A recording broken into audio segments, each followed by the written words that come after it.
यहाँ से स्टार्ट करेंगे। दृष्टि है इसका हम लोग 72 बीपीएससी, उसका यहाँ पर पेपर 22 नंबर है, वो हम लोग ने यहाँ पर पार्ट 1 देखा था इसका, ठीक है। पार्ट 1 में करीब हम लोग यहाँ पर 75-76 क्वेश्चन कवर किए होंगे, है ना, क्योंकि आधे क्वेश्चन हम लोग पार्ट 1 में कवर कर लेते हैं और आधे क्वेश्चन पार्ट 2 में।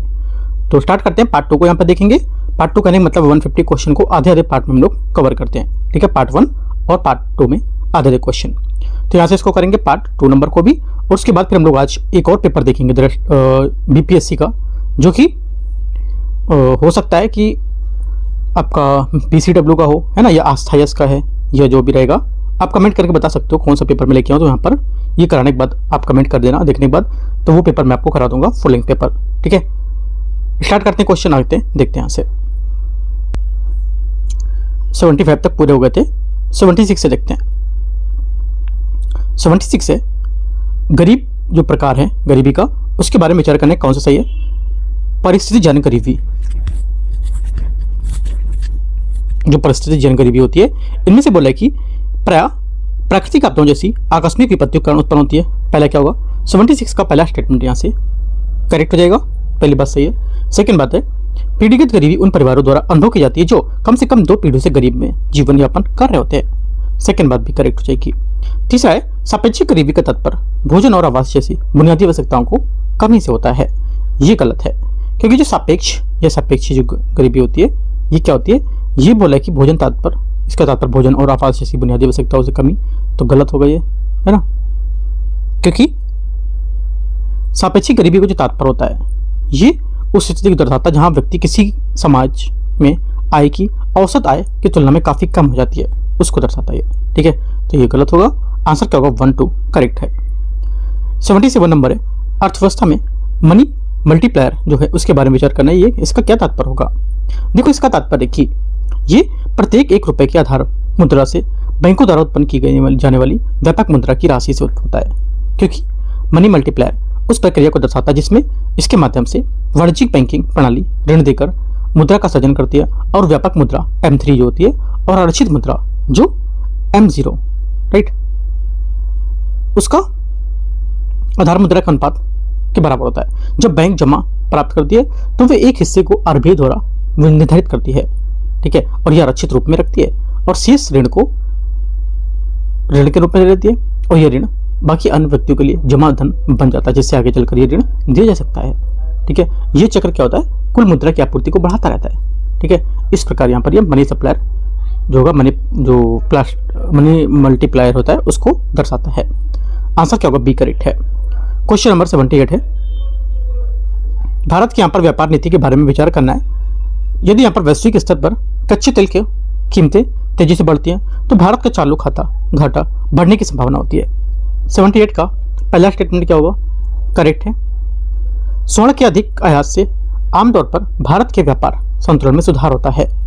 सेकेंड बात यहाँ से गलत है, क्योंकि स्वर्ण से अधिक आयात से, ठीक है, आयात से आयात बिल में वृद्धि होकर व्यापार क्या होता है, संतुलन बिगड़ता है, इसमें सुधार नहीं होता है। क्योंकि रुपए के मूल्य में गिरावट होती है, उसी विदेशी मुद्रा के संबंध में भारतीय वस्तुओं की कीमत कम हो जाती है। रुपए के मूल्य से भारतीय निर्यात जो वैश्विक स्तर पर अधिक प्रतिस्पर्धी बन जाता है। गलत है, नहीं, करेक्ट है। सेकेंड बात यहां से गलत थी, थर्ड बात करेक्ट है। आंसर क्या होगा, 1 और 3 सही है, ए नंबर। 79 नंबर है, भारत में मुद्रास्फीति के माप के संबंध में विचार करना है। आरबीआई मुद्रास्फीति लक्ष्य निर्धारण के लिए उपभोक्ता मूल्य सूचकांक सीपीआई का उपयोग करता है। 79 फर्स्ट स्टेटमेंट करेक्ट है, क्योंकि भारत में उपभोक्ता मूल्य सूचकांक मुख्य रूप से खुदरा मुद्रास्फीति का मापदंड है, और इसे भारतीय रिजर्व बैंक द्वारा मौद्रिक नीति कार ढांचा समझौता के तहत मुद्रास्फीति लक्ष्य निर्धारित के लिए उपयोग किया जाता है। सेकेंड बात है, थोक मूल्य सूचकांक में वस्तुएं और सेवाएं दोनों शामिल होती हैं। सेकेंड बात गलत है, क्योंकि थोक मूल्य सूचकांक जो हमारा होता है होलसेल प्राइस इंडेक्स केवल वस्तुओं के मूल्य में होने वाले परिवर्तन का आकलन करती है, न कि सेवाएं, तो गलत होगा। तीसरा है, मुख्य मुद्रास्फीति खाद्यान्न और ईंधन दोनों की कीमतें शामिल होती है। करेक्ट है, जो हमारी हेडलाइन मुद्रास्फीति है कुल मुद्रास्फीति के आंकड़े को दर्शाती है, तथा इसमें खाद्य और ईंधन जैसी अस्थिर जो वस्तुएं होती हैं वो सम्मिलित होती हैं, जबकि कोर मुद्रास्फीति इन्हें अपवर्जित करती है। आंसर 1 और 3 करेक्ट है 79 का, ए। क्वेश्चन 80 नंबर है। इसमें बोला है निम्नलिखित में से कौन सी स्थिति सहभोजिता या कमेंसलिज्म का सबसे अच्छी तरह से वर्णन करता है। आंसर क्या होगा? ठीक है, करेक्ट हो जाएगा। यहाँ से एक प्रजाति को लाभ होता है जबकि दूसरी प्रजाति अप्रभावित रहती है। ये बात क्या है इसकी? अच्छी तरह से प्रभावित करता है। यहाँ से 80 का आंसर है। ठीक है, इसका एक उदाहरण है कि व्हेल की जो व्हेल होती है उसकी त्वचा से चिपके हुए बार्नकल को गतिशीलता और भोजन की उपलब्धता मिलती है जबकि व्हेल पर कोई प्रभाव नहीं पड़ता है। ये संबंध पारस्परिकता होती है उसमें जिसमें दोनों को लाभ होता है और परजीविता जिसमें एक को लाभ दूसरे को हानि होती है उससे भिन्न होता है। एक करेक्ट आंसर है। क्वेश्चन 81 है। कौन से यहाँ पर सम्मिलित नहीं है? इकोटोन के बारे में। ठीक है, 81 इकोटोन होता क्या है? देखो, इकोटोन जो है ये दो या दो से अधिक पारिस्थितिक तंत्र के बीच एक संक्रमण का क्षेत्र होता है जिसे मान लो जैसे कि यहाँ पर मैंग्रोव, हमारा समुद्री स्थली, घास भूमियाँ, मुहाने या नदी के किनारे, एक तरह से ये मान सकते हो हमारे इकोटोन के एग्जाम्पल है। ठीक है, तो इसमें बोला कौन सा इसमें सही नहीं है। इकोटोन देखो क्या होता है, इकोटोन ये काफी बड़े संकीर्ण क्षेत्र में अत्यधिक चौड़ा हो सकता है और इसके समीपवर्ती परिस्थिति तंत्र में मध्यवर्ती परिस्थितियां पाई जाती हैं अतः एक तनाव का क्षेत्र पैदा करता है ये। और ये क्या होता है? रेखीय होता है। ठीक है, क्योंकि इसमें एक आने वाले समुदाय की प्रजातियों की संरचना क्रमिक वृद्धि से दूसरे को लेकर समीपवर्ती होती रहती है और समुदाय की प्रजातियां एक के साथ एक में कमी देखी जाती है। यह क्षेत्र अक्सर एज इफेक्ट प्रदर्शित करता है जिसमें दोनों समीपवर्ती पारिस्थितिक तंत्रों की प्रजातियां और संक्रमण पर्यावरण के अनुसार अनुकूलित होती हैं। ठीक है, करेक्ट आंसर क्या होगा? 81 सही आंसर बी करेक्ट है। 82 नंबर है। निम्नलिखित में से कौन सा गैस या कौन सी गैस प्रमुख ग्रीन हाउस गैस होती है? 82 का आंसर क्या होगा? आंसर हो जाएगा 82 का, एक तो देखो यहाँ पर जो प्रमुख ग्रीन हाउस गैस है इसका आंसर हो जाएगा आपका क्या? 82 है ना, इसका सही आंसर हो जाएगा आपका सभी ग्रीन हाउस गैसेस है। चारों यहाँ से आंसर होगा 82 का डी करेक्ट है। ठीक है, कुछ प्रमुख ग्रीन हाउस गैसों में से कार्बन डाइऑक्साइड, CO2, मीथेन, ठीक है, और नाइट्रस ऑक्साइड और N2 मतलब नाइट्रस ऑक्साइड और जलवाष्प शामिल होता है। ठीक है, सभी करेक्ट। आंसर क्या होगा? 82 का 1 2 3 4 सही आंसर है। डी यहाँ से करेक्ट आंसर होगा। 83 नंबर है। पारिस्थितिक संवेदनशील क्षेत्र, ESZ के बारे में विचार करना है। पारिस्थितिक संवेदनशील क्षेत्र को वन्यजीव संरक्षण अधिनियम 1972 के प्रावधानों के तहत अधिसूचित किया जाता है। 83 फर्स्ट स्टेटमेंट गलत है क्योंकि पारिस्थितिक संवेदनशील क्षेत्र जो होते हैं इसको पर्यावरण और वन जलवायु परिवर्तन मंत्रालय की राष्ट्रीय वन्यजीव कार्य योजना 2002 से 16 के अनुसार यहाँ पर इसकी निर्देशित किया गया था। ठीक है, और ये पर्यावरण संरक्षण अधिनियम 1986 के तहत घोषित होता है। 72 नहीं। पारिस्थितिक संवेदनशील क्षेत्र घोषित करने का मुख्य उद्देश्य इन क्षेत्रों में कृषि अतिरिक्त सभी मात्रा में सभी प्रकार की मानव की गतिविधियों को प्रतिबंधित करना होता है। सेकंड क्या होगा? करेक्ट है, सेकंड भी गलत है क्योंकि ESZ में सभी तरह की गतिविधियों पर प्रतिबंध लगाना नहीं बल्कि कुछ गतिविधियों पर नियंत्रित करना होता है ताकि संरक्षित क्षेत्रों पर उनका नकारात्मक प्रभाव न पड़ सके। दोनों बातें गलत है। 83 का पूछे कौन सा सही है? कोई सही नहीं है।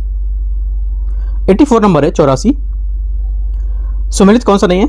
कोयला खदान राज्य में हिसाब से देखते हैं। झरिया 84 झरिया झारखंड में स्थित है ना, सी मतलब इसका ए हो जाएगा सही है। कोरबा छत्तीसगढ़ सही है, छत्तीसगढ़ थर्मल कोयले को लेकर के क्षेत्र है। तेलंगाना सिंगरेनी कोयला खदान है,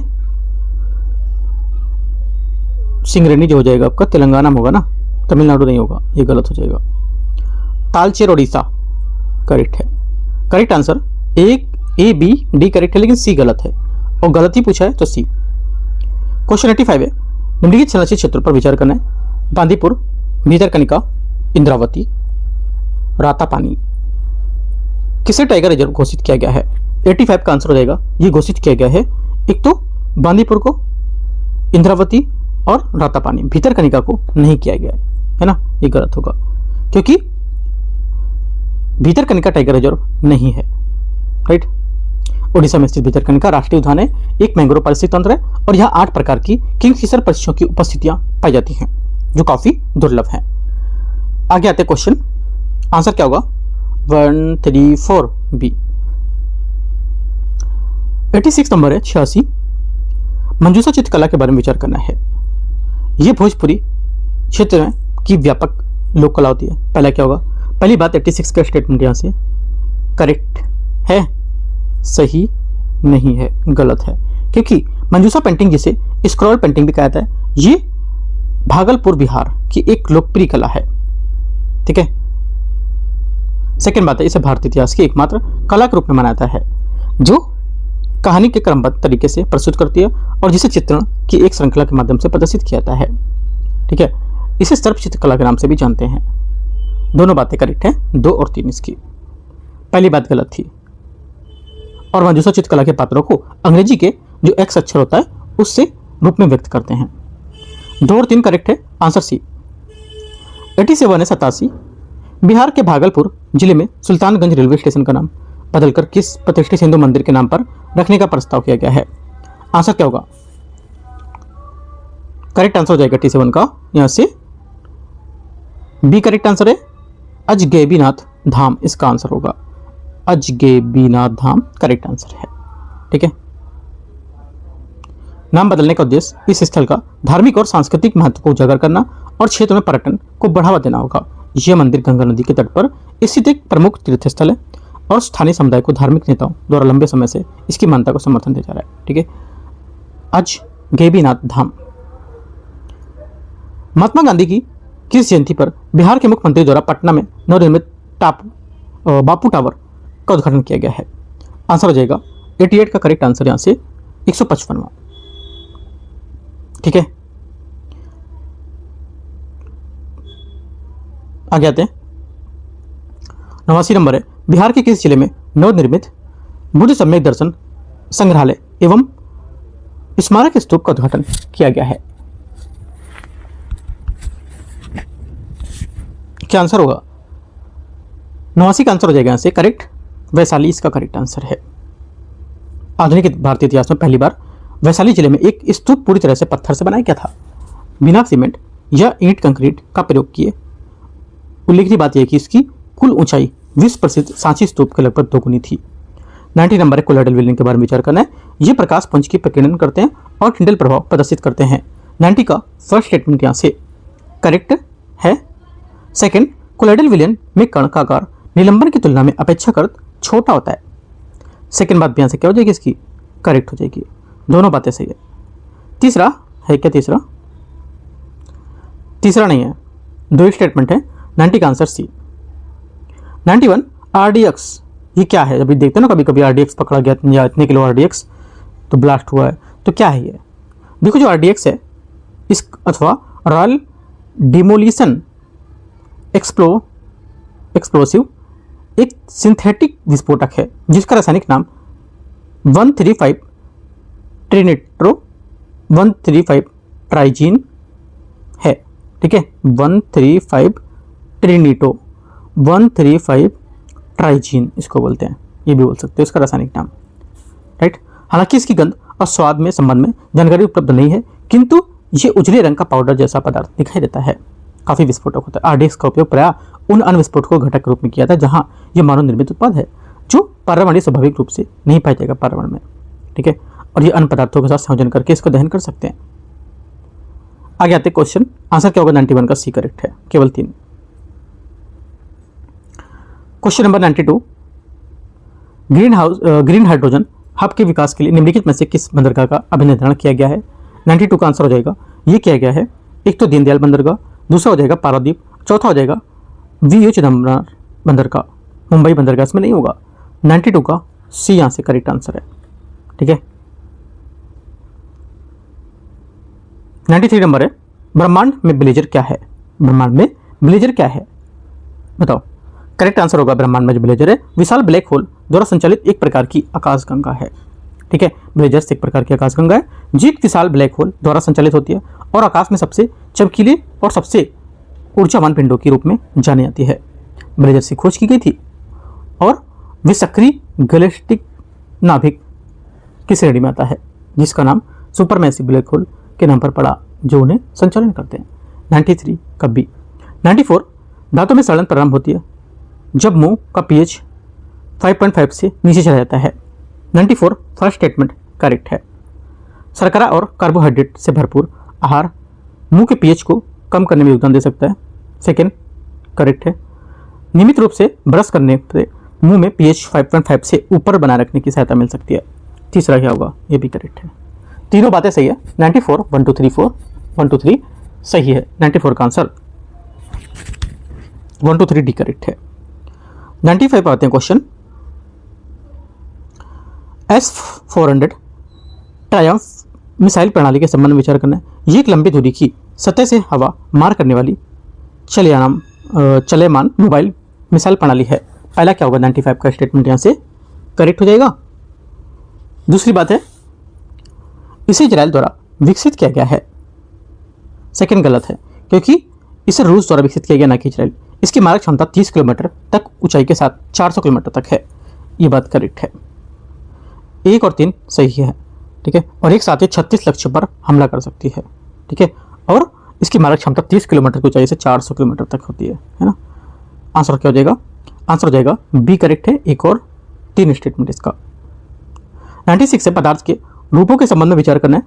द्रव का आयतन निश्चित होता है, लेकिन आकार निश्चित नहीं होता है। 96 का पहला स्टेटमेंट यहाँ से क्या होगा, करेक्ट है। द्रवों में अंतर आणविक बल ठोसों की तुलना में कमजोर, लेकिन गैसों की तुलना में मजबूत होता है। ये भी करेक्ट है। तीसरा है, गैसों में अणु के एक दूसरे के सन्निकट रहते हैं। ये बात गलत है, क्योंकि गैसों में अणु स्वतंत्र रूप से विचरण करते रहते हैं, क्योंकि अंतराणविक बल बेहद कमजोर होता है और गैस में अणुओं को एक साथ रखने में विफल होता है, और इन कमजोर अंतःक्रियाओं के कारण एक दूसरे से काफी दूर दूर हो जाते हैं। चौथी बात है, तापमान की गैसों का आयतन पर कोई प्रभाव नहीं पड़ेगा। चौथी बात गलत है, क्योंकि जो इसकी अतिरिक्त तापमान जो गैसेस हैं आयतन को प्रभावित करते हैं। जैसे जैसे तापमान बढ़ता है गैस का आयतन भी फैलेगा। उदाहरण के लिए मान सकते हो, एक बंद कंटेनर अगर गर्म होने पर फट सकता है ना, क्योंकि क्या होती है कि जो गैस का आयतन होता है तेजी से प्रसार करता है और बढ़ता है, जिससे फट सकता है वो। तो 1 2 सिर्फ करेक्ट है यहाँ से, आंसर सी। 97 है, कौन सा कार्बन का अपर रूप है इसमें से। कार्बन का अपर रूप है ये फुलरीन, ठीक है। फुलरीन कार्बन का अपर रूप अनवर्ग है, और इससे पहले सबसे पहले C60 है ना, C60 की पहचान की गई थी, जिसमें कार्बन के परमाणु फुटबॉल के रूप में व्यवस्थित होते थे, ठीक है। आंसर क्या होगा, fullerene correct answer 97 D. 98 international thermonuclear experimental reactor परियोजना ITER के बारे में विचार करना है। इसका उद्देश्य परमाणु विखंडन को ऊर्जा स्वचालित स्रोत के रूप में प्रदर्शित करना होगा।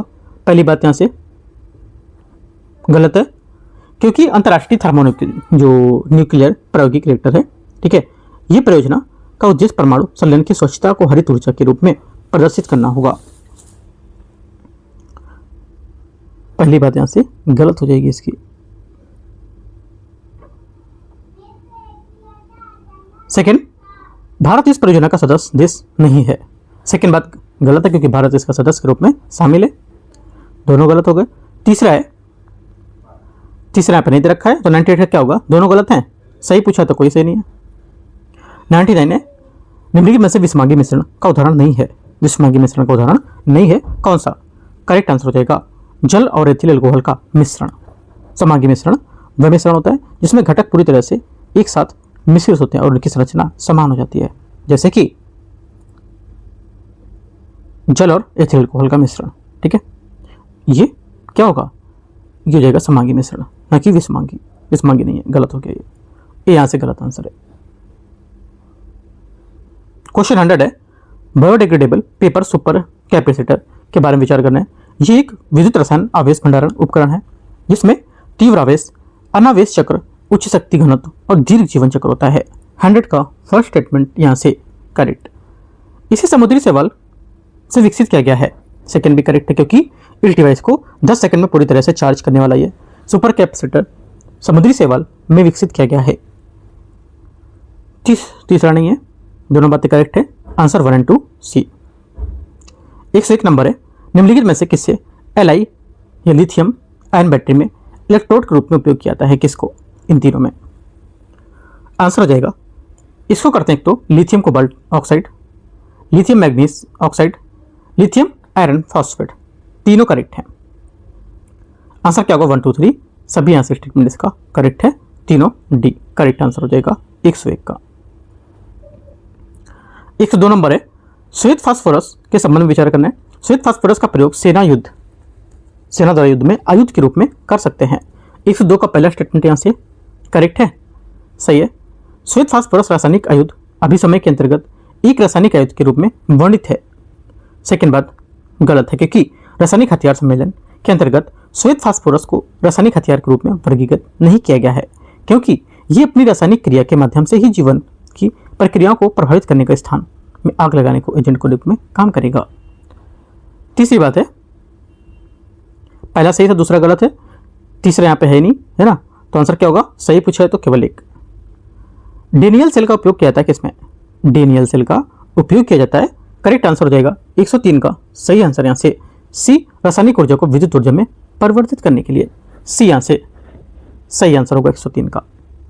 ठीक है, क्वेश्चन 104 है, विचार करना है। कार्बन डाइऑक्साइड ऑक्सीजन की तुलना में जल में अधिक घुलनशील है। 104 का पहला स्टेटमेंट करेक्ट है, क्योंकि कार्बन डाइऑक्साइड ऑक्सीजन की तुलना में 20 गुना अधिक घुलनशील होगा। हीमोग्लोबिन एक प्रोटीन अणु है जो मानव शरीर में ऑक्सीजन परिसंचरण के लिए जिम्मेदार है। सेकेंड बात भी करेक्ट है, क्योंकि हीमोग्लोबिन लाल रक्त कोशिकाओं में विद्यमान प्रोटीन अणु है जो फेफड़ों फुफ्फुस से ऑक्सीजन के शरीर को ऊतकों में ले जाता है और ऊतकों से कार्बन डाइऑक्साइड को फेफड़ों में वापस लौटाता है। दोनों बातें करेक्ट है, आंसर 1 और 2 104 का सी। 105 है, निम्नलिखित में से कौन सा मानव शरीर के अंतःस्रावी ग्रंथि का तंत्र का भाग नहीं है, भाग नहीं है। 105 का आंसर हो जाएगा यकृत। ठीक है, क्योंकि यकृत पाचन तंत्र का हिस्सा है, ये शरीर का सबसे बड़ा अंग है और ये ऊपरी दाएं उदर में पसली पंजरे के ठीक नीचे डायफ्राम के होता है। 106 आते हैं, निम्नलिखित में से किसे ब्रेड बनाने में प्रयुक्त होने वाले ब्रेवर यीस्ट के रूप में जानते हैं। 106 का आंसर हो जाएगा, ये जानते हैं सैक्रोमाइसिस सेरेविसी। ठीक है, इस उद्देश्य के लिए सैक्रोमाइसिस सेरेविसी नामक यीस्ट जिसका प्रयोग ब्रेड बनाने में किया जाता है, इसको आमतौर पर ब्रेवर यीस्ट के रूप में भी जानते हैं। इसका प्रयोग माल्टेड अनाज और फलों में रस को किण्वन करने के लिए इथेनॉल बनाने के रूप में भी कर सकते हैं। 107 नंबर है, श्वसन एग्जाम्पल है किसका, श्वसन उदाहरण है किसका, करेक्ट आंसर हो जाएगा 107 का। ये एग्जाम्पल है उष्माक्षेपी अभिक्रिया का। ठीक है,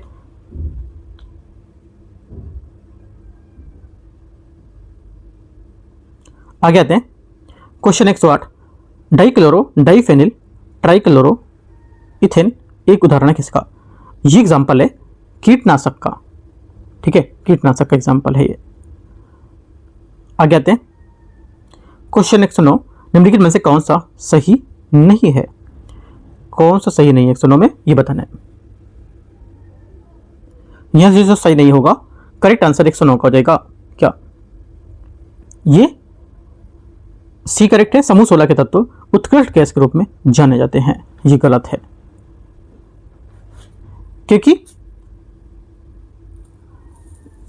जो समूह 16 ग्रुप 16 जो ग्रुप 16 के तत्व हैं शामिल helium, neon, argon, krypton, xenon, radon, है ना, ये सभी गैस और रासायनिक रूप से अक्रियाशील होते हैं।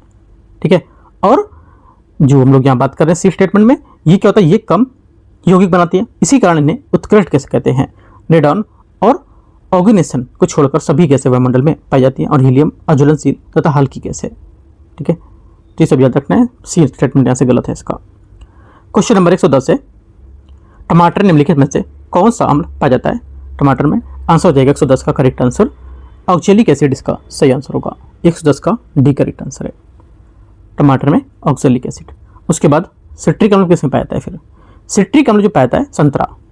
टार्टरिक एसिड किसमें पाया जाता है, टार्टरिक एसिड पाया जाता है इमली।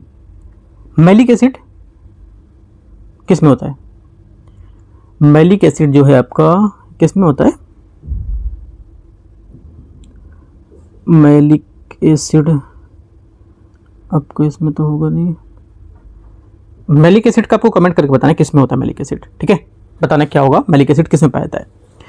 111 देखते हैं, ठोस अवस्था को गैसीय अवस्था में रूपांतरित करने की प्रक्रिया को क्या कहते हैं। 111 का आंसर हो जाएगा। इसे कहते हैं ऊर्ध्वपातन की क्रिया। ठीक है, ऊर्ध्वपातन प्रक्रम में ठोस जो होता है पदार्थ द्रव द्वारा परिवर्तित हुए बिना ही सीधे गैसीय अवस्था में आ जाता है। ठीक है, और इसकी विपरीत प्रक्रिया में जिसमें गैस पदार्थ सीधे ठोस में बदल जाती है उसे ही निक्षेपण या अवतलन कहा जाता है। आगे आते हैं, आंसर क्या होगा? ऊर्ध्वपातन। 112 मिश्रण और यौगिकों के संबंध में विचार करना है। तत्व और यौगिक को मिलाने से मिश्रण बनता है तथा इससे कोई नया यौगिक नहीं बनता है। 112 का पहला स्टेटमेंट यहाँ से क्या होगा? 12 का पहला स्टेटमेंट यहाँ से सही है। सेकंड, मिश्रण के घटकों को केवल विद्युत रासायनिक अभिक्रियाओं द्वारा ही पृथक कर सकते हैं। गलत है, क्योंकि मिश्रण का संगठन परिवर्तनीय होता है। इसमें घटकों की भौतिक विधियों द्वारा सुगमता से पृथक किया जा सकता है। ठीक है, तो क्या होगा? ये गलत हो जाएगा। आंसर क्या होगा? 1 सिर्फ करेक्ट है, तो एक बात 112 की करेक्ट हो जाएगी, 1 नंबर सही है। 113 कौन सी यहाँ पर सदिश राशि नहीं है? सदिश राशि नहीं है, आंसर हो जाएगा 113 का करेक्ट आंसर तापमान। ठीक है, 113 का डी करेक्ट है। सदिश राशि क्या होती है पता होगा? देखो, सदिश राशि उदाहरण के लिए मान सकते हो दूरी, गति, द्रव्यमान, आयतन, घनत्व, कार्य, ऊर्जा, शक्ति, तापमान, ये सब। ठीक है, ये हमारी क्या है? सदिश राशि है। तापमान क्या बोले? सदिश राशि नहीं है। तापमान तो होना चाहिए ना सदिश राशि। निम्नलिखित में से कौन सी सदिश राशि नहीं है?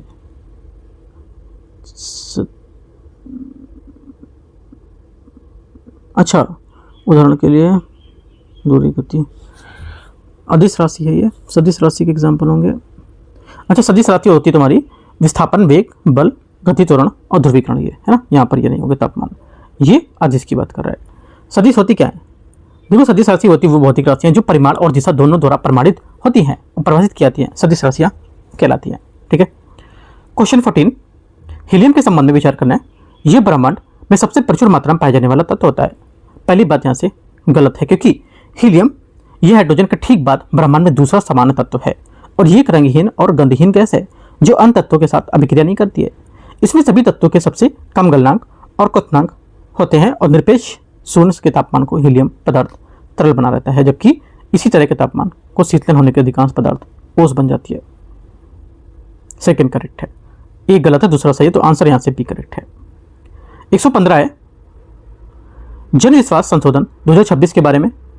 इसका उद्देश्य मौद्रिक दंड या अन्य नागरिक परिणाम होते हैं उसमें विभिन्न आधारों पर नियामक कानून के माध्यम से अपराधीकरण को बढ़ाना। पहला 15 का गलत है, क्योंकि विश्वास संशोधन अधिनियम 2026 भारत में सरकार के उन निरंतर प्रयासों का हिस्सा है जिसके तहत सभी बड़ी संख्या में कानूनों में लघु और तकनीकी अपराधों को अपराध श्रेणी से बाहर किया जा सकता है, और विशेषकर उन मामलों में जहां कारावास का उल्लंघन की प्रकृति अनुपातहीन हो। पहला गलत। सेकंड, ये व्यापार सुगमता और विश्वास आधारित शासन को बेहतर बनाने के व्यापक नीतिगत प्रयासों का हिस्सा होगा। सेकंड करेक्ट है। आंसर क्या होगा? केवल 2 बी। 116 नंबर है संविधान 131वां संशोधन विधेयक 2026 के बारे में। इस विधेयक में लोकसभा की अधिकतम सीटों की संख्या 550 से बढ़ाकर 850 करने का प्रस्ताव है। पहला क्या होगा? 116 का पहला स्टेटमेंट यहाँ से गलत होगा, पहला करेक्ट है, क्योंकि लोकसभा संविधान के 131वां संविधान संशोधन विधेयक 16 अप्रैल 2026 को लोकसभा में पेश किया गया था। इसमें लोकसभा की मौजूदा 543 अधिकतम संख्या कितनी? 550 है ना, और बढ़ाकर इसको 850 सीटें राज्यों में 815 प्लस केंद्र शासित से 35 करने का प्रस्ताव था। साथ ही वर्ष 2026 के बाद जनगणना की प्रतीक्षा करने के बजाय 2011 की जनगणना के आंकड़ों का उपयोग करके परिसीमन सक्षम बनाने का प्रस्ताव भी था। सेकेंड बात है, विधेयक को पारित करने के लिए आवश्यक 2/3 बहुमत प्राप्त नहीं हो सका। सेकेंड बात यहाँ से करेक्ट है भी। तीसरा है इस विधेयक का उद्देश्य 106वें संविधान संशोधन के अंतर्गत लोकसभा और राज्य विधानसभा में महिलाओं के लिए निर्धारित 1/3 आरक्षण की नई जनगणना की प्रतीक्षा के बिना क्रियान्वित करना था। तीसरा भी करेक्ट है, सभी तीनों करेक्ट है। आंसर डी सही पूछा है ना। 117 एलटीएफ और एमएसएफ के बारे में विचार करना है। एलटीएफ बैंकों के बिना किसी संपार्श्विक चल निधि को अवशोषित करने में आरबीआई की सहायता करता है। पहला क्या होगा? 117 का पहला स्टेटमेंट यहाँ से आपको जो होगा ये क्या होगा? करेक्ट है, सही है। सेकेंड बात है, एमएसएफ बैंकों को अनुमोदित प्रतिभूतियों के विरुद्ध आरबीआई से एक दिवसीय निधि उधार लेने की सुविधा प्रदान करता है। दोनों बातें सही है, क्योंकि एमएसएफ का तात्पर्य सीमांत स्थायी सुविधा होता है और ये बैंकों को अनुमोदित सरकारी प्रतिभूतियों का उपयोग करके आरबीआई से एक दिवसीय निधि उधार लेने की अनुमति देता है और इसे रेपो दर से अधिक रखा जाता है। दोनों बातें सही है। आंसर 1 और 2। 118 क्वेश्चन है। 118 बोले सुपर अल नीनो के बारे में विचार करने वर्ष 2026 में एक सुपर अल नीनो के घटित होने की संभावना व्यक्त की गई है। 118 का पहला स्टेटमेंट क्या होगा? करेक्ट है। सेकंड, सकारात्मक हिंद महासागर द्विध्रुव भारतीय मानसून पर इसके प्रतिकूल प्रभाव को कम कर सकता है। सेकंड क्या होगी? करेक्ट है। सेकंड भी सही है, क्योंकि सकारात्मक आयोडी जिसे पश्चिमी हिंद महासागर का जल अपेक्षाकृत अधिक गर्म होता है और भारतीय मानसून अल नीनो को प्रतिकूल प्रभाव को कम कर सकता है। हालांकि यदि आयोडी तटस्थ रहता है तो वह मानसूनी वर्षा को पर्याप्त रूप से समर्थन नहीं कर पाएगा, है ना। तो आंसर क्या होगा? दोनों बातें इसके सही है। Answer C. 119 नंबर है, हेग स्थित स्थायी मध्यस्थता न्यायालय के बारे में विचार करना है। पीसीए मतलब स्थायी मध्यस्थता न्यायालय कि संयुक्त राष्ट्र का एक अंग है और अंतर्राष्ट्रीय न्यायालय की एक शाखा के रूप में काम करता है जो केवल सदस्य देशों के बीच विवादों का समाधान करेगा। पहला स्टेटमेंट यहाँ से गलत है, क्योंकि पीसीए ने ना तो संयुक्त राष्ट्र का कोई अंग है और ना ही आईसीजे की कोई शाखा। यह अंतर्राष्ट्रीय विवादों की शांतिपूर्ण निपटारे के लिए अभी समय द्वारा स्थापित एक अंतर सरकारी संगठन है। सेकेंड बात है 119 का, यह बोला है कि पीसीए ने सिंधु जल संधि विवाद पर एक निर्णय जारी किया जिसमें किशन गंगा को रतले जल विद्युत परियोजनाओं में भारत के जल भंडारण कर सीमाओं को निर्धारण करना, जिसे भारत की एक ये कहने को लेकर अस्वीकार कर देता कि न्यायाधिकरण का गठन अवैध रूप से किया गया था। सेकंड सही है। आंसर क्या होगा? केवल 2 करेक्ट हो जाएगा। ये पूरा स्टेटमेंट उतार दिया जो यहाँ पर कथन था इसका पूरा, तो सही बात है ये। क्वेश्चन नंबर 120 है, भारत समुद्री बीमा पुल के लिए स्वीकृत संप्रभु गारंटी राशि कितनी है? संप्रभु जो गारंटी राशि है ये हो जाएगी कितनी? करेक्ट आंसर 120 का यहाँ से हो जाएगा 10,980 करोड़ सही आंसर होगा इसका। ठीक है, ये योजना वर्ष 26-27 से 30-31 की अवधि के दौरान जारी रहेगी, जिसका पूर्व मानित अनुपात जो अनुमान है लागत 2183 करोड़ मानी गई है। ठीक है, इसका पूरा वित्त पोषण गवर्नमेंट द्वारा किया जाएगा। ठीक है, इस योजना में ब्रह्मपुत्र, बराक, तीस्ता और सिंधु जैसी प्रमुख जलधाराओं को प्राथमिकता दी गई है। क्वेश्चन नंबर 121, नदी बेसिन प्रबंधन जो है योजना के बारे में विचार करना है, किस एजेंसी के माध्यम से कार्यान्वयन की जा रही है? आंसर हो जाएगा 121 का करेक्ट आंसर, ये कार्यान्वयन किया जा रहा है इसका किसके द्वारा? करेक्ट आंसर डी, केंद्रीय जल आयोग, ब्रह्मपुत्र बोर्ड और राष्ट्रीय जल विकास अधिकरण, तीनों करेक्ट हैं। 121 का डी स्टेटमेंट सही हो जाएगा। 122, नई दिल्ली में आयोजित प्रथम ब्रिक्स स्वास्थ्य समूह बैठक 2026 के लिए कौन सा कथन सही है बताना है आपको।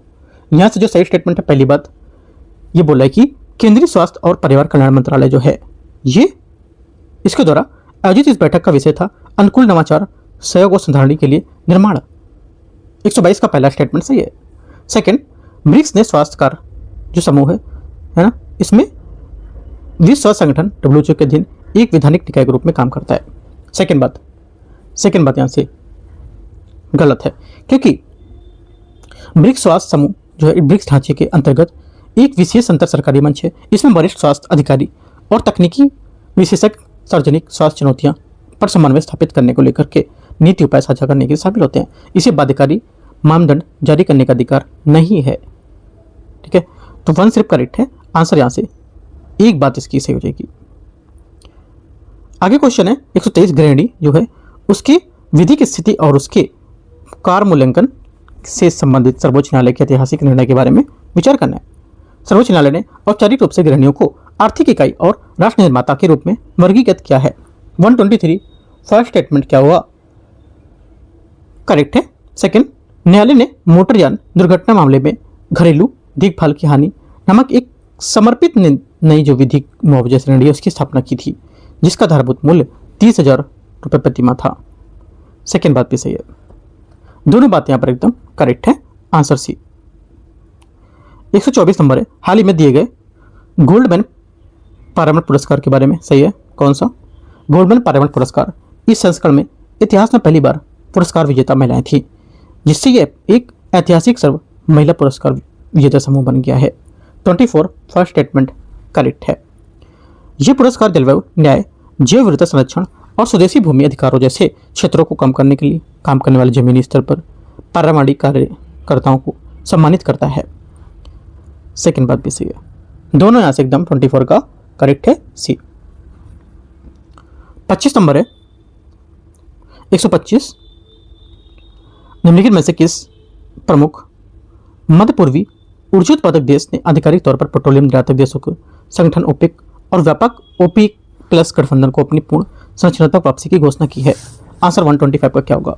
ये की है संयुक्त अरब अमीरात, यूएई इसका सही आंसर होगा। 26 नंबर है, निम्नलिखित में से कौन सा देश पैक्स सिलिका ने हस्ताक्षर करते हैं? हस्ताक्षर करता किया या हस्ताक्षर करता है इसके? पैक्स सिलिका एक अमेरिका नेतृत्व वाला गठबंधन है जिसे सुरक्षित और अनुकूलनशील सिलिकॉन और एआई आपूर्ति श्रृंखला में निर्माण हेतु बनाया गया था, विशेष रूप से चीन के महत्वपूर्ण खनिज और सेमीकंडक्टर प्रसंस्करण में प्रभुत्व को देखते हुए। ठीक है। और इंडिया एआई इम्पैक्ट समिट 2026 के 5वें दिन भारत ने औपचारिक रूप से पैक्स सिलिका गठबंधन में शामिल हुआ था, जो भारत और संयुक्त राज्य अमेरिका के बीच एक रणनीतिक प्रौद्योगिकी आपूर्ति श्रृंखला को लेकर सुदृढ़ मजबूत करेगा। आंसर यहाँ से हो जाएगा 126 का 1, 2, 3, 4 सभी करेक्ट होंगे। डी। 127, इनमें से किस देशों ने पहले ही आपदा जोखिम वित्त पोषण के लिए कैटास्ट्रॉफ बॉन्ड्स उपयोग किया है? आंसर हो जाएगा 127 का सही आंसर मैक्सिको फिलीपींस इसका सही आंसर होगा। मैक्सिको और फिलीपींस कैटास्ट्रॉफ बॉन्ड्स को संप्रभु आपदा जोखिम वित्तीय पोषण करने के लिए उपकरण के रूप में अपनाने वाले प्रारंभिक देशों के रूप में शामिल है। मैक्सिको ने भूकंप और तूफानों से सुरक्षा के लिए विश्व बैंक समर्पित कैटास्ट्रॉफ जोखिम पूलों के साथ माध्यम से बार बार कैट बॉन्ड जारी किए थे, जबकि फिलीपींस ने तूफानों तथा बड़े भूकंपों को लेकर के राजकोषीय जोखिम को रोकने के लिए कैट बॉन्ड्स का उपयोग किया है। आंसर सी करेक्ट है। 128 है, आकाश एनजी मिसाइल के बारे में विचार करना है। आकाश एनजी 95% से अधिक स्वदेशी घटक हैं। 28 का पहला स्टेटमेंट क्या होगा? करेक्ट है। सेकंड, इसके उत्पादन में सार्वजनिक क्षेत्र उपक्रमों के साथ साथ निजी क्षेत्र की कंपनियां भी शामिल हैं। सेकंड बात भी करेक्ट है, दोनों बातें सही है। आंसर सी। 29, 29,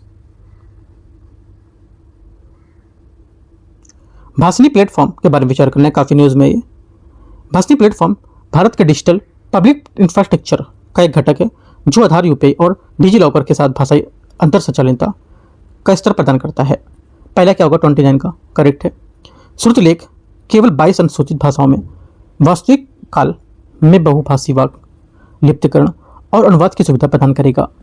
सेकंड गलत है, ये 22 भाषाओं तक सीमित नहीं है, बल्कि ये 22 से अधिक भाषाओं को समर्थन प्रदान करेगा। ओनली 1 करेक्ट है। 130 नंबर है, हाल ही में समाचारों में रहा ई विजिल निम्नलिखित में से किससे संबंधित है? करेक्ट आंसर क्या होगा? 129 का सही आंसर हो जाएगा। 130 का सही आंसर क्या होगा? यहाँ से 130 का सही आंसर यहाँ से हो जाएगा, ये चुनाव के दौरान आदर्श आचार संहिता को उल्लंघन की रिपोर्ट करने को लेकर एक एप्लीकेशन रेडी किया गया, एप्स है ना। आगे क्वेश्चन आते हैं 131 नंबर है, पोलर सिल्क रोड के संबंध में कौन सही है? यह आर्कटिक क्षेत्र में इंडिया, मिडल ईस्ट, यूरोप आर्थिक गलियारे का विस्तार है। 31 फर्स्ट स्टेटमेंट यहां से गलत है, क्योंकि पोलर सिल्क रोड वस्तुतः चीन की बेल्ट एंड रोड इनिशिएटिव का आकर्षक जो आर्कटिक क्षेत्र उसमें विस्तार है, ना कि आईएमईसी का।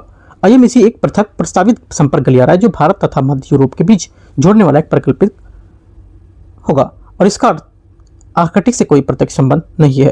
पीएसआर मुख्य रूप से आर्कटिक तट के साथ स्थित नार्दर्नी सी रूट पर केंद्रित है, जो एशिया यूरोप के बीच कुछ दूरी को लेखनीय रूप से कम कर देता है, लगभग 40% तक। करेक्ट है। दूसरा सही है, पहला गलत होगा, आंसर बी। 32 नंबर 32, हाल ही में प्रस्तावित board of peace for Gaza अंतर्राष्ट्रीय चर्चा का विषय रहा था। इसके बारे में विचार करना है कि कौन सी इसकी प्रकृति और अर्जियस सर्वोत्तम वर्णन करती है। इसका आंसर 32 का बी करेक्ट है। ये गाजा में पुनर्निर्माण और संक्रमणकालीन शासन की देखरेख के लिए अमेरिकी नेतृत्व वाला एक बहुपक्षीय निकाय होगा। 132 का भी करेक्ट है। क्वेश्चन नंबर 33, निर्यात तैयारी सूचकांक के बारे में विचार करना है। इसको भारतीय रिजर्व बैंक आरबीआई द्वारा जारी किया गया था। पहली बात 33 के यहाँ से क्या होगी, करेक्ट नहीं है, क्योंकि निर्यात तैयारी सूचकांक 2024 नीति आयोग द्वारा जारी किया गया था, ना कि भारतीय रिजर्व बैंक द्वारा। ठीक है, तो गलत हो गया। सेकंड बात है, निर्यात तैयारी सूचकांक ईपीआई को पहली बार 2020 में राज्य और जिले स्तर पर निर्यात तैयारी आकलन के लिए लॉन्च किया गया था। सेकंड बात यहाँ से करेक्ट हो जाएगी। आंसर ओनली 2 करेक्ट है, सही पूछा है तो बी। 134 नंबर 34, भारत में कार्बन क्रेडिट ट्रेडिंग स्कीम के बारे में। CTS एक बाजार आधारित तंत्र है जो ग्रीन हाउस गैस उत्सर्जन का मूल्य निर्धारण करती है और कार्बन क्रेडिट प्रमाण पत्र जारी करती है, जिसमें प्रत्येक प्रमाण पत्र का 1 टन CO2 समतुल्य उत्सर्जन में कमी के बराबर होता है। पहला 34 का यहाँ से करेक्ट है। CCTS का प्रारंभिक दायरा विद्युत क्षेत्र को शामिल करना, जो भारत की कुल उत्सर्जन का लगभग 40% का हिस्सा है। सेकंड बात गलत है, 40% नहीं, करीब यहाँ पर इसके 16% को लेकर के। ठीक है, 40 नहीं होगा। पहला सही है, दूसरा गलत है। आंसर केवल 1 करेक्ट है। 135 नंबर देखते हैं। 135 है, हाल ही में चर्चा में रही एक प्रमुख बौद्ध पुरातात्विक खोज जीहन पोरा स्तूप मुख्य रूप से निम्नलिखित में से किस वंश से संबंधित है। आंसर हो जाएगा संबंधित है कुषाण वंश से। कुषाण वंश इसका सही आंसर होगा, और ये स्थल कश्मीर का सबसे बड़ा ज्ञात बौद्ध केंद्र माना जाता है, जहां लगभग 10 एकड़ क्षेत्र में खुदाई हुई है और इसमें लकड़ी की ऊपरी संरचना में अपवर्तित टीले भी शामिल हुए हैं और जिसे विशिष्ट ऐतिहासिक जानकारी प्रदान करते हैं। ठीक है, और कुछ इंपॉर्टेंट बात इसमें तो नहीं है, बस इतना ही इंपॉर्टेंट है। सी करेक्ट आंसर है 135 का। 36 नंबर आते हैं 36A, देखते हैं इसमें निम्नलिखित में से कौन से देश में कैस्पियन सागर अपनी सीमा साझा करती है। आंसर हो जाएगा, एक तो करती है कजाकिस्तान, तुर्कमेनिस्तान, अजरबैजान, लेकिन अर्मेनिया में नहीं करेगी। ठीक है, और ये यूरोप और एशिया के जंक्शन में स्थित है, जिसके पश्चिम में कॉकेसस पर्वत तथा पूर्व में मध्य एशिया के स्टेपी क्षेत्र स्थित हैं। मैप में देखोगे तो दिखेगा। 137 नंबर क्वेश्चन है, भारत में डुगोंग संरक्षण के बारे में विचार करना है। डुगोंग एक समुद्री स्तनपायी है जो भारत के उथले तटीय जल में पाया जाता है। 37 पहला स्टेटमेंट यहाँ से क्या होगा, करेक्ट है। सेकंड, भारत का पहला डुगोंग संरक्षण रिजर्व पाक की खाड़ी में स्थापित किया गया है। सेकंड बात क्या है, सेकंड बात यहाँ से ये भी करेक्ट हो जाएगी। डुगोंग को वन्यजीव संरक्षण अधिनियम 1972 की अनुसूची सेकंड में सूचीबद्ध किया गया है। ये बात गलत है ना। आंसर क्या हो जाएगा, आंसर हो जाएगा आपको यहाँ से 1 2 सिर्फ करेक्ट है, राइट।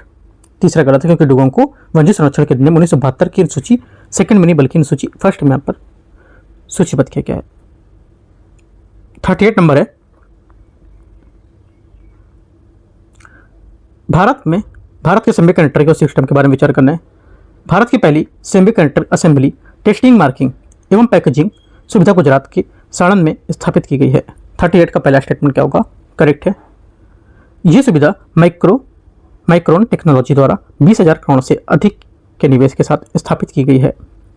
सेकंड बात क्या होगी, सेकंड बात यहां से सही है गलत है, सोचो। सेकंड बात भी यहां से करेक्ट है इसकी। उसके बाद आगे तीसरा है, इंडिया सेमीकंडक्टर मिशन 2.0 का केंद्र बिंदु केवल सेमीकंडक्टर चिप्स का निर्माण करना होगा। केवल सेमीकंडक्टर चिप्स का निर्माण करना ही नहीं है ना, ये बात गलत हो जाएगी, बल्कि संपूर्ण सेमीकंडक्टर के मूल श्रृंखला जिसमें डिजाइन, सामग्री, पैकेजिंग, प्रतिभा विकास शामिल होगा और सुदृढ़ करने का लक्ष्य रखा जाएगा। चौथा है, डिस्प्ले ड्राइवर चिप्स उन घटकों में शामिल होता है जिसका निर्माण नोएडा स्थित HCL फॉक्सकॉन सेमीकंडक्टर की सुविधा को प्रदान करता है। 1 2 4 करेक्ट है, आंसर यहाँ से ए करेक्ट हो जाएगा। 139 नंबर है, central bank digital currency CBDC और डिजिटल फूड करेंसी पायलट के बारे में विचार करना है। CBDC भारतीय रिजर्व बैंक द्वारा जारी एवं विनियमित की जाता है। पहला 139 का पहला स्टेटमेंट क्या होगा, यहाँ से 39 का पहला स्टेटमेंट करेक्ट है। Second, digital food currency pilot खाद्य सब्सिडी हेतु प्रोग्रामेबल डिजिटल रुपया वॉलेट का उपयोग करता है। सेकंड बात भी सही है। तीसरा है, CBDC क्रिप्टो करेंसी की तरह विकेंद्रीकृत है।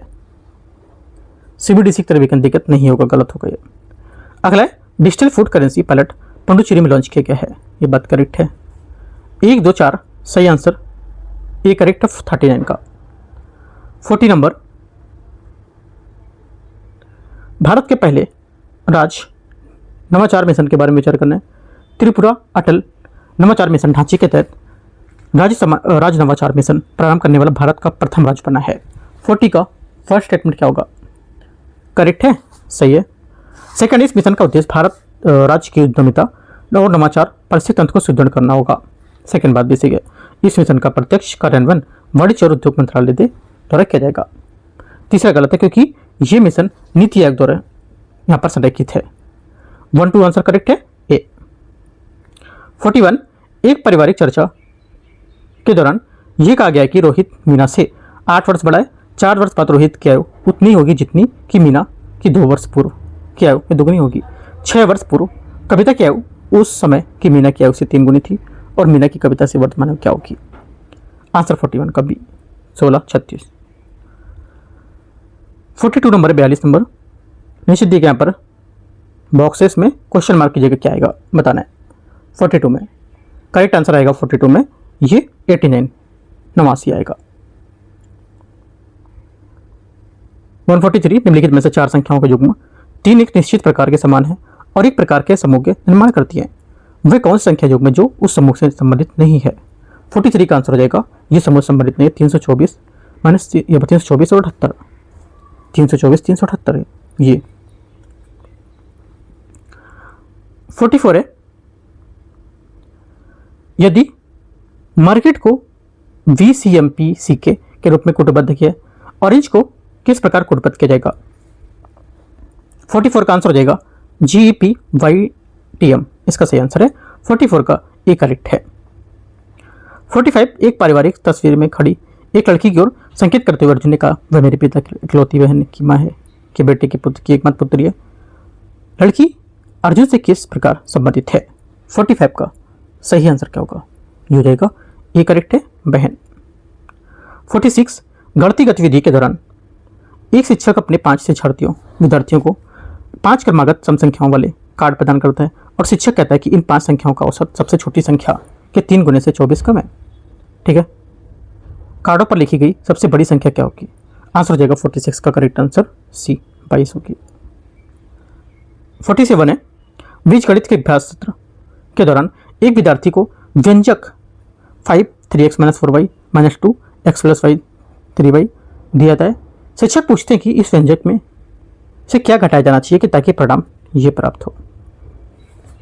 आंसर हो जाएगा 47 का करेक्ट आंसर ए करेक्ट है, 7x + 5y। 48 है, सरकारी परीक्षा कार्यक्रम के तैयार करते समय एक अधिकारी ने उल्लेख किया कि 18 अगस्त 2034 को शुक्रवार था। उसे ये ज्ञात करना है कि 23 अगस्त 2036 को सप्ताह के किस दिन होगा और 23 अगस्त 2036 को सप्ताह का कौन सा दिन होगा बताना है। आंसर 48 का हो जाएगा करेक्ट, यहाँ से ए करेक्ट है, शनिवार। 149 नंबर है, एक सर्वेक्षण अधिकारी अपने शिविर से चलना प्रारंभ करता है और उत्तर दिशा की ओर 15 किलोमीटर चलता है, फिर बाद वह दाएं मुड़ता है और 8 किलोमीटर चलता है। उसके पश्चात वह दाएं मुड़ता है और 20 किलोमीटर चलता है, फिर वह बाएं मुड़ता है और 6 किलोमीटर चलता है। अंत में वह बाईं ओर मुड़ता है और 5 किलोमीटर चलता है तथा रुक जाता है। उसके अंतिम स्थान और शिविर के बीच न्यूनतम दूरी कितनी है? साथ ही शिविर से अंतिम स्थान की दिशा ज्ञात करनी है। 149 का आंसर हो जाएगा करेक्ट, यहाँ से ये बी करेक्ट है, 14 किलोमीटर पूर्व दिशा में। इसका सही आंसर हो जाएगा 49 का। आगे आते क्वेश्चन 150 नंबर, 150 नंबर है, स्पोर्ट्स क्लब में दिए गए आरेख उन सब छात्रों को दर्शाया गया है जो क्रिकेट, फुटबॉल और बास्केटबॉल पसंद करते हैं। कितने छात्र बास्केटबॉल पसंद करते हैं लेकिन क्रिकेट नहीं पसंद करते हैं? जो वो क्रिकेट खेलने वाले कितने यहाँ पर देखो, बास्केटबॉल खेल लेकिन क्रिकेट नहीं। ठीक है, बास्केटबॉल लेकिन क्रिकेट नहीं, इक्वल केवल बास्केटबॉल, केवल फुटबॉल एवं बास्केटबॉल, ऐसे करके लिखोगे तो अच्छा आंसर आ जाएगा, है ना। कैसे लिखना है? बास्केटबॉल लेकिन क्रिकेट नहीं खेलते हैं, इक्वल कर दो किसके? केवल बास्केटबॉल हो गया इधर, प्लस केवल फुटबॉल एवं बास्केटबॉल वाले एक साइड कर दो। तो यहाँ से जो आंसर आपका निकल आएगा तो कितना निकलेगा? 13 + 6 इक्वल 19 आ जाएगा यहाँ पर। तो 19 ऐसा क्या हो जाएगा, 50 का सही आंसर हो जाएगा यहाँ से। ठीक है, एकदम छोटा सा सोल्यूशन है ये, ट्रिक से सॉल्व करोगे तो। बाकी दूसरी तरीके से भी कर सकते हो। आंसर यहाँ से कितना, 19 ना, हाँ बी करेक्ट है यहाँ से 19। इस टाइप से यहाँ पर दृष्टि का 22 नंबर पेपर खत्म हो गया। अगला हमारे पास 23 भी हो, 23 भी हम लोग यहाँ पर डिस्कस करेंगे। ठीक है, 23 से पहले हम लोग करेंगे, देख लेंगे आस्था इसका करना है या तो फिर उसका कर लेंगे, ज्ञान बिंदु का जो भी रहेगा है ना, अपने अकॉर्डिंग में देख लूँगा, आप भी अपना सजेशन दे सकते हो कौन सा कराना है। और ठीक है, बाकी जो भी नेट सीरीज चल रही है वो भी हम लोग यहाँ पर कवर कर रहे हैं इसको, है ना, क्योंकि 2 पेपर उसके भी हो चुके हैं, जैसे कि भी एडिटोरियल हम लोग कर चुके हैं, पहला पेपर अभ्यास का, रिस्टार्ट के हिसाब से 2 पेपर हम लोग कर चुके हैं, पहला पेपर और एक जो पहला एक और था स्टार्टिंग में क्वेश्चन जो शो किए गए थे कैसे हैं वो। ठीक है, और एक कर चुके हम लोग जो BCW का है उसका भी। तो 2 पेपर यहाँ पर हम लोग उसके कर चुके हैं, बाकी और भी जैसे आएंगे हम लोग यहाँ पर पेपर कवर करते रहेंगे। ठीक है, बाकी टेलीग्राम पर ज्वाइन करना है और चैनल अपना UPSC नॉलेज टेक और दिल्ली UPSC नॉलेज टेक दोनों अपने चैनल हैं। ठीक है, आप दोनों पर देख रहे हो ये, राइट। एंड करते हैं, all the best, thank you.